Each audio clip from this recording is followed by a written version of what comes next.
अस्सलाम वालेकुम। मैं सर नौफल फ्रॉम नौफल्स एकेडमी आपके सामने एक नया क्वेश्चन सीएसएस के हवाले से लेके हाज़िर हूँ। क्वेश्चन जो है वो सीएसएस करंट अफेयर के पेपर 2020 के अंदर पूछा गया और वो सवाल ये था कि strategic competition in the Indo Pacific region is increasingly becoming intense, define the interest and role of US यानी कि United States, China, India, Japan and Australia in the geopolitics of Indo Pacific region. तो उसने यहाँ पे जो सवाल किया है वो कुछ इस तरीके से किया है कि सबसे पहले तो वो इंडो पैसिफिक रीजन के बारे में एक स्टेटमेंट बना रहा है कि यहाँ पे सिचुएशन इंटेंस हो गई है, टेंशन वाली हो गई है। सबसे पहले तो आपको इंडो पैसिफिक रीजन का पता होना चाहिए कि what is Indo Pacific reason. उसके बाद फिर वो इस हवाले से कुछ ममालिक के नाम ले रहा है। इसका मकसद ये है कि इस इंडो पैसिफिक रीजन के अंदर इन ममालिक का कुछ ना कुछ लेना देना है। बस ये दो चीज़ें हैं जो कि इसके अंदर आपको पता होनी चाहिए कि इंडो पैसिफिक रीजन क्या है और वहाँ पे मौजूद United States, China, India, Japan और ऑस्ट्रेलिया का क्या जियो पॉलिटिकल लेना देना है। ये सवाल है। मैं हूँ मोहम्मद नौफल सफ़वान, सर नौफल एकेडमी हैदराबाद सिंध से, और मैं आज ये सवाल अपने सीएसएस के स्टूडेंट्स को हल करवाने की भरपूर कोशिश करूँगा। अब जनाब ये एशिया पैसिफिक का जो आपको एक हल्का सा खाका नज़र आ रहा होगा कि ये आपका जो है वो पाकिस्तान का हिस्सा आपको नज़र आ रहा होगा, ये इंडिया और यहीं से इंडो पैसिफिक रीजन जिसके अंदर कि ये पैसिफिक ओशियन आ जाता है, अरेबियन सी आ जाता है, तो ये सारा का सारा हिस्सा आप देख सकते हैं कि इंडो पैसिफिक या एशिया पैसिफिक दोनों एक ही टर्म्स हैं जो कि डिफरेंट टाइम्स के अंदर इस्तेमाल होती रही। तो ये एशिया पैसिफिक का रीजन का भी यही मैप है और इंडो पैसिफिक का भी तकरीबन यही मैप है। तो अब एशिया पैसिफिक के बजाय इंडो पैसिफिक क्यों कहा जा रहा है? क्योंकि जो ओरिजिनल टर्म है वो तो एशिया पैसिफिक है। सीएसएस के जो सिलेबस है उसके अंदर भी जो आपसे तवक्का है वो एशिया पैसिफिक के हवाले से है। फिर ये इंडो पैसिफिक कहाँ से आ गया? जाहिर सी बात है, इसी का नाम तो करंट अफेयर है।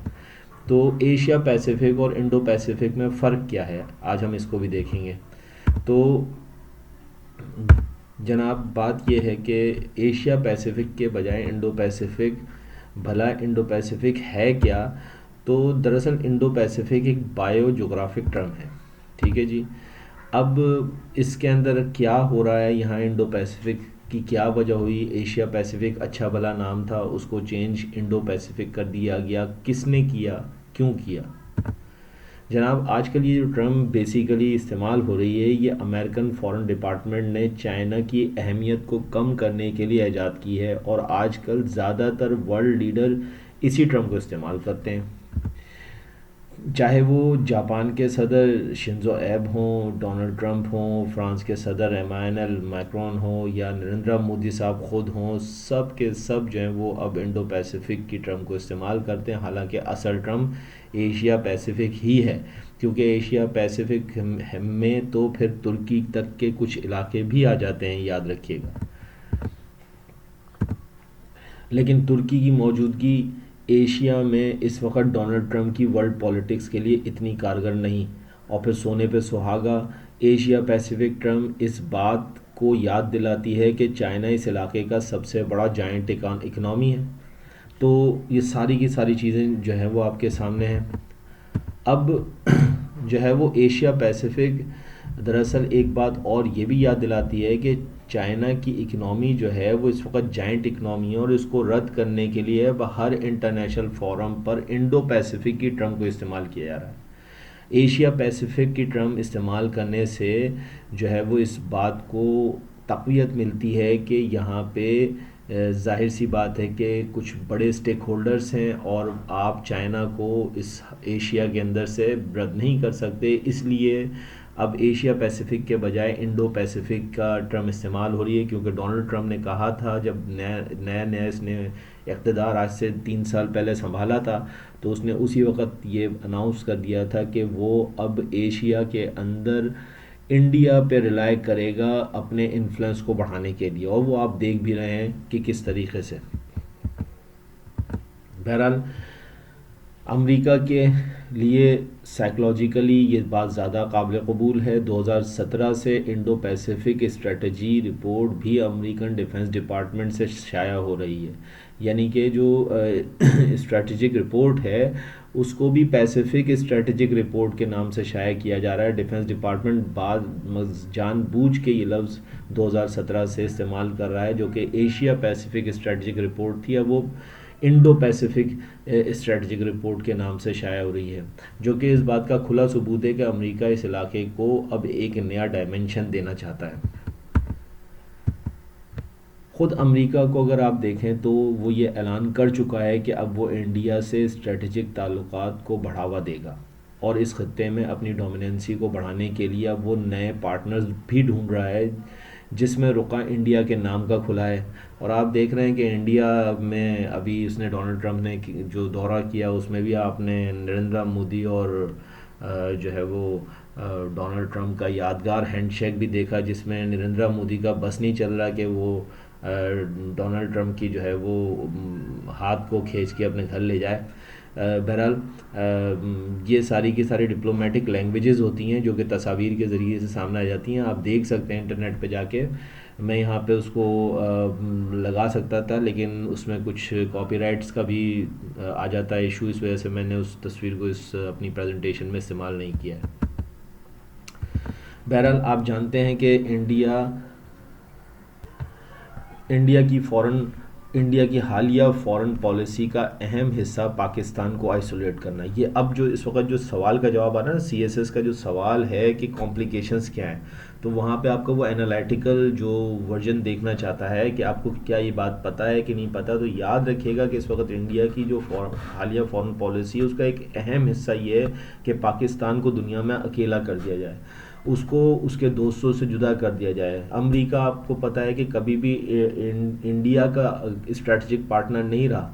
पाकिस्तान के अमेरिका से आज से नहीं बल्कि since the Inception of Pakistan जो है वो, जब से पाकिस्तान बना उस वक़्त से पाकिस्तान के जो है वो ऑफिशियल जिसे बैनुल अक़वामी लॉ के तहत कहते हैं कि थ्रू सम एग्रीमेंट्स जो है वो पाकिस्तान जो है वो अमेरिका का और डिफरेंट कैपिटलिस्ट कंट्रीज़ का जो है, वेस्टर्न कंट्रीज़ का जो है वो स्ट्रेटजिक पार्टनर रहा है। सिक्योरिटी के अंदर उसके बहुत सारे एग्रीमेंट्स रहे हैं, लेकिन इंडिया कभी भी उनका हिस्सा नहीं रहा। लेकिन आज आप देखिए कि पाकिस्तान को बड़ी खूबसूरती से इंडिया ने एक तरफ कर दिया है और आइसोलेट कर रहा है। ये है असल की इस पूरे की पूरी इस सवाल की जो बन रही ना कि इंडो पैसिफिक बिल, हालांकि ये एशिया पैसिफिक है और अमेरिका भी जो है वो एशिया पैसिफिक के बजाय इंडो पैसिफिक का जो नारा लगा रहा है वो भी इनडायरेक्टली दरअसल इंडिया पे अपना हाई रिलायंस शो कर रहा है। और इंडिया जो है वो इसके लिए जो है वो उसको जो है बड़ा वेलकम कर रहा है कि हाँ ठीक है, इंडो पैसिफिक तो बहुत ही अच्छी बात है, उसका तो जाहिर सी बात है इसमें जो है वो फ़ायदा ही फ़ायदा है। तो असल में इंडिया की जो हालिया फॉरेन पॉलिसी का एक अहम हिस्सा पाकिस्तान को आइसोलेट करना है, जिसके लिए USA का साथ वो दे रहा है और ये दोस्ताना इंडिया के हक़ में भी है। तो जब ट्रम्प आए थे यहाँ पे 3 साल पहले, तो ये दरअसल उससे पहले भी शुरू हो चुका था। ओबामा के दौर में भी ओबामा ने भी इस चीज़ का बहुत हद तक जो है वो अंदाज़ा भी लगा लिया था और फ़ैसला भी कर लिया था कि आइंदा आने वाले सालों में इंडिया की तरफ जो है वो अमेरिका का रुझान बढ़ता चला जाएगा। और उस वक़्त ये रीबैलेंसिंग पॉलिसी ओबामाज़ रीबैलेंसिंग पॉलिसी कहलाती थी। तो अब ये उसी को ही माहिरीन कह रहे हैं कि ये ओबामा की जो रीबैलेंसिंग पॉलिसी थी उसी का ही ये एक्सटेंशन है ट्रम्प का कि इंडो पैसिफिक स्ट्रेटजी जिसको कहा जा रहा है। तो अब हम इसको कह सकते हैं कि Trump's Indo Pacific strategy is an update of Obama's rebalance. Now, as we all know that China, which is deeply involved in the region, especially through the BRI, Belt Road Initiative, is now thinking about how to respond at the strategic level, even if it is probably still too early to draw conclusion about the China's Indo-Pacific strategy will encompass। तो अब इस line को जो मैंने पढ़ा इसका explanation कुछ इस तरीके से हो सकता है कि दरअसल चाइना जो है वो इस पूरे रीजन के अंदर छाता चला जा रहा है और अमेरिका को ये बिल्कुल पसंद नहीं आ रहा कि एक नई कोल्ड वार जन्म ले और जो है वो एक नया कम्युनिस्ट कंट्री जो है वो इस इलाके के अंदर जो है वो अमेरिका की के कैपिटलिस्ट वर्जन को जो है वो चैलेंज देने के लिए उभरे। और बहुत तेज़ी से आप देख रहे हैं बेल्ट रोड इनिशिएटिव, जिसको कि हम ओवोर के नाम से भी जानते हैं, वन बेल्ट वन रोड के नाम से। और बहुत सारे जो नए पढ़ने वाले सीएसएस के स्टूडेंट्स, उनको सी पैक शायद पता हो, चाइना पाकिस्तान इकोनॉमिक कॉरिडोर, तो वो भी बेल्ट रोड इनिशिएटिव का ही हिस्सा है, ओबोर का ही हिस्सा है। और ये दरअसल एक इकोनॉमिक रेवोल्यूशन है जो कि चाइना जो है वो पूरे इलाके के अंदर बर्पा करना चाहता है, और उससे जो है वो पूरे इस रीजन के अंदर नहीं, पूरी दुनिया के अंदर चाइना की जो डोमिनेंसी है वो बहुत हद तक जो है वो एंश्योर हो जाएगी। So new dimensions can easily be observed where now Russia is ready to become the part of OBOR and CPEC। और दूसरी तरफ आप देख सकते हैं कि रशिया ने भी जो है वो इसमें रजामंदी जाहिर कर दी है कि मैं भी OBOR का और यहाँ तक कि सी पैक का जो है वो हिस्सा बनने के लिए तैयार हूँ। तो अब जब इस तरह से रशिया चाइना के साथ हाथ मिला रहा है और वहाँ पे इंडिया अमेरिका के साथ हाथ मिला रहा है, जो कि दुनिया ने पिछली कई दहाइयों में ऐसा नहीं देखा, तो ये एक नई डायमेंशंस आपको नज़र आ रही हैं। इंडो पैसिफिक जो रीजन है, जिसको एशिया पैसिफिक रीजन के नाम से आप पहले जानते थे, तो ये एक नया जो है वो वर्जन आपको नज़र आ रहा है। नए दोस्त बन रहे हैं, पुराने दोस्त बिछड़ रहे हैं, नए दोस्त बन रहे हैं। तो आप रशिया और चाइना का जो है वो दोस्ताना, और उसके साथ साथ जब आप सी पैक के अंदर रशिया शामिल होगा तो ये एक ट्रायो का बन जाएगा, रशिया, पाकिस्तान और चाइना का। इसके हवाले से भी करंट अफेयर के अंदर एक सवाल इस साल के एग्ज़ाम में मौजूद है, जो कि मैंने अलग से सॉल्व करवाया, वो देखिएगा ज़रूर कि चाइना, पाकिस्तान और रशिया का ट्रायो का कैसे बन रहा है। तो वो इसी तरह से बन रहा है कि सी पैक में रशिया शामिल हो रहा है, तो यूँ जो है वो गर्म पानी के साहिलों तक जो है वो ना सिर्फ चाइना को ही नहीं बल्कि रशिया को भी रसाई हो जाएगी। तो एक बहुत कमाल का जो है ये एक सिनेरियो जो है इस वक्त डेवलप हो रहा है इंडो पैसिफिक रीजन के अंदर। ये इंडो पैसिफिक रीजन का नाम जो है, जिसको आप एशिया पैसिफिक भी कहते थे, अब इंडो पैसिफिक के नाम से पूरी दुनिया के अंदर जाना जा रहा है। So therefore it is necessary to curb this challenging situation for USA to encounter new provisions in shape of China and the company of Russia and Pakistan।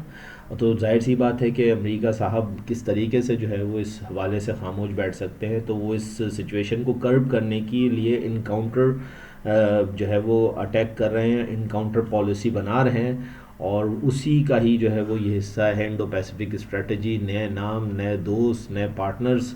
तो यहाँ पे जो है वो आप देख सकते हैं कि इस तरफ चाइना, रशिया और पाकिस्तान की पार्टनरशिप बन रही है, तो दूसरी तरफ जैसा कि सवाल के अंदर उसने बोला था कि इस इंडो पैसिफिक रीजन के अंदर ऑस्ट्रेलिया का, जापान का क्या खेल है सारा का सारा। तो ऑस्ट्रेलिया और जापान भी दो बड़ी डेमोक्रेसीज़ हैं, कैपिटलिस्ट आप डेमोक्रेसीज़ कह सकते हैं। वेस्टर्न जो है वो कल्चर और वेस्टर्न आइडियोलॉजी को लेके वो चलने वाले ममालिक हैं जापान और ऑस्ट्रेलिया, और ये दोनों अमेरिका के साथ हैं। तो यूँ जो है ये एक जो है वो टीम बन रही है कि वहाँ पे इंडिया, जापान, ऑस्ट्रेलिया और अमेरिका जो है वो आपको एक तरफ नज़र आते हैं, दूसरी तरफ चाइना, पाकिस्तान और रशिया का झुकाव जो है चाइना की तरफ होता जा रहा है। एक नया जो है वो एक जो है वो आपको ग्रुपिंग इस एरिया के अंदर नज़र आ रही है, और उसके लिए एक नई स्ट्रेटजी आपको इस करंट अफेयर के अंदर नज़र आ रही है। Somehow therefore Asia Pacific is now known as Indo-Pacific internationally by United States Foreign Department, imitated by some other major countries। और जब ये नाम जो है वो इंडो पैसिफिक का यूनाइटेड स्टेट्स के फॉरेन डिपार्टमेंट ने लेना शुरू किया चंद साल पहले, तो इसको इमिटेट किया, कॉपी किया दूसरे बड़े ममालिक ने भी। आपको मैंने पहले भी जो बताया उर्दू वाले वर्जन के अंदर के जो है वो सारे बड़े ममालिक अब इसको जो है वो इंडो पैसिफिक रीजन ही कह रहे हैं, एशिया पैसिफिक नहीं कह रहे। इवन कि अब आपके सीएसएस के पेपर के अंदर भी आप देख सकते हैं कि उन्होंने इंडो पैसिफिक का ही नाम लिया है, तो आपको पता होना चाहिए। The Indo Pacific term is used by Donald Trump's and means that India, the United States and other major Asian democracies, especially Japan and Australia, will join in curbing China in new framework of growing cold war influence. ठीक है जी, world war में गलत किया गया, cold war influence. तो एक नई cold war जो है वो जन्म ले रही है, जिसको कर्व करने के लिए इंडिया, आप ये देख सकते हैं, इंडिया, यूनाइटेड स्टेट्स और जापान और ऑस्ट्रेलिया, ये चार ममालिक जिनका कि उसने नाम भी लिया था, ये दरअसल अब एक नया जो है वो एका बना रहे हैं, इत्तेहाद बना रहे हैं, ताकि चाइना को पकड़ें, चाइना को इस रीजन में पकड़ें, जो कि इस वक्त मुमकिन नज़र नहीं आ रहा है. एक नई कोल्ड वार जो है वो उभरती हुई आपको नज़र आ रही है. बहरहाल ये एक नया सिचुएशन इंडो पैसिफिक रीजन में जो जिस वक्त नज़र आ रही है, कॉम्प्लिकेशंस वो ये हैं. तो कंक्लूजन क्या होना चाहिए? जाहिर सी बात है, हम CSS के स्टूडेंट्स हैं, हम पाकिस्तान में बैठे हुए हैं, तो कंक्लूजन भी हमारे नुक्ते नज़र से होना चाहिए. तो जाहिर सी बात है, एक तो कंक्लूजन मैंने इसको पूरा कर ही दिया पिछली स्लाइड के अंदर, कि जो है ये पूरा का पूरा एक ट्रायोका बन रहा है. और आपने देखा कि इस ट्रायोके के अंदर जो है वो आप देख सकते हैं कि ये सारे के सारे जो है वो यानी कि ट्रायोका के अंदर जो है पाकिस्तान, चाइना और रशिया बन रहे हैं, और दूसरी तरफ ये 4 countries India, United states, Japan और ऑस्ट्रेलिया जो हैं वो एक गठजोड़ बन रहा है इंडो पैसिफिक रीजन के अंदर. बहरहाल कंक्लूजन जो है वो हम ये कह सकते हैं फॉर दिस क्वेश्चन, जो कि हमारे CSS करंट अफेयर के 2020 के पेपर में पूछा गया, वो आप इस तरीके से कर सकते हैं कि India has always been the most important advocate of the concept of Indo Pacific strategy by USA. Indo Pacific strategy जब से आई है, यूनाइटेड स्टेट्स ने अनाउंस की है, इंडिया तो उसकी वाह कर रहा है, क्योंकि जाहिर सी बात है कि ये उसके बिल्कुल हक में. India will must take this opportunity to promote the justification and rationalization of its interest in Southeast Asia and South Asia to isolate Pakistan. मैंने जैसे आपसे कहा कि इंडिया का जो सबसे बड़ा इस वक्त हथियार है, इंडिया का जो सबसे बड़ा जो मकसद है इस इंटरनेशनल पॉलिटिक्स के अंदर, वो यही है कि साउथ एशिया के अंदर पाकिस्तान को आइसोलेट किया जाए, साउथ एशियन कंट्रीज से दूर किया जाए, और फिर वर्ल्ड के अंदर जो है इंटरनेशनल कम्युनिटी के अंदर भी पाकिस्तान को आइसोलेट किया जाए. तो इंडो पैसिफिक जो रीजन है इसके अंदर ये एक पॉलिटिक्स ये भी हो रही है, और वो इसके लिए यूनाइटेड स्टेट्स का साथ भी दे रहा है, यूनाइटेड स्टेट्स का साथ लेने की भी कोशिश कर रहा है, through which India can strengthen its political, economic and military cooperation with the United States and its allies and comprehensively increase India's influence in international affairs. तो जाहिर सी बात है, इस तरीके से जो है वो इंडिया ना सिर्फ पाकिस्तान के सिनेरियो में ही हमने इस कंक्लूजन को नहीं देखना, बल्कि वर्ल्ड सिनेरियो में देखना है कि वो यूनाइटेड स्टेट्स के सहारे से इंडिया जो है वो अब आपको पूरी दुनिया के अंदर जो है वो इफ़ेक्टिव नज़र आएगा. इंडो पैसिफिक स्ट्रेटजी जाहिर सी बात है कि फोकस किए वह इंडियन रीजन को, इंडियन टेरिटरी को, इंडियन पॉलिटिक्स को by the government and by the foreign policy of United States of America. So बहरहाल ये जो है वो इसका पूरा पूरा कंक्लूजन था. अगर आपको ये मेरी काविश पसंद आई है, प्रेजेंटेशन पसंद आई है, तो आपका ये फ़र्ज़ बनता है कि आप इस चैनल को ज़रूर सब्सक्राइब कीजिए और बेल आइकन को दबा दीजिए, ताकि मेरी और भी वीडियोस आप तक पहुंचती रहें. और मैं आपका बहुत बहुत शुक्रिया अदा करना चाहता हूं कि आपने मेरी पूरी प्रेजेंटेशन को तहम्मुल के साथ सुना और देखा. Thank you.